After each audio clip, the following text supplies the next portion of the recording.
নমস্কার বন্ধুরা, আমি আবার চলে এসেছি নতুন রেসিপি নিয়ে। আজকে রান্নার রেসিপি এঁচোড়ের পকোড়া।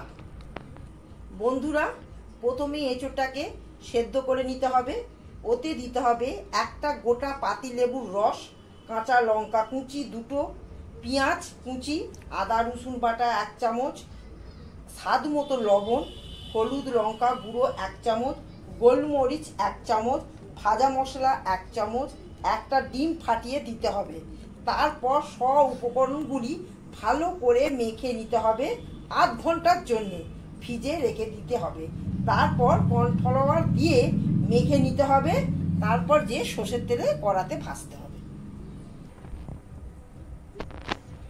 বন্ধুরা, কড়া আমার তেল দিয়েছি, সর্ষের তেল গরম হয়ে গেছে। এবার আমি একটা একটা করে ভাজবো।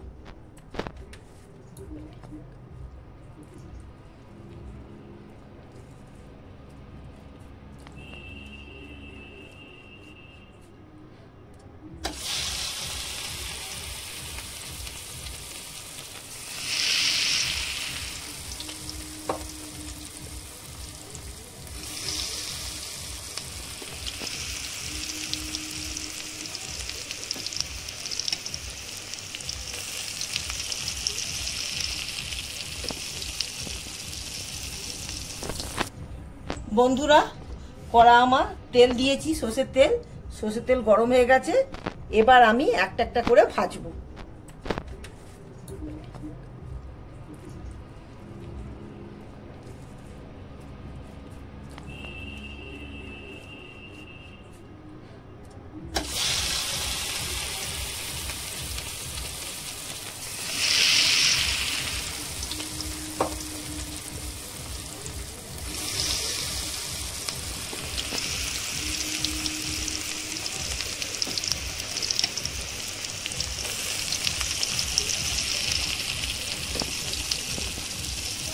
আমার এঁচোড়ের পকোড়া হয়ে গেছে। ভিডিওটি ভালো লাগলে লাইক শেয়ার সাবস্ক্রাইব করবেন। টাটা। এঁচোড়ের পকোড়া হয়ে গেছে। ভিডিওটি ভালো লাগলে লাইক শেয়ার সাবস্ক্রাইব করবেন। টাটা।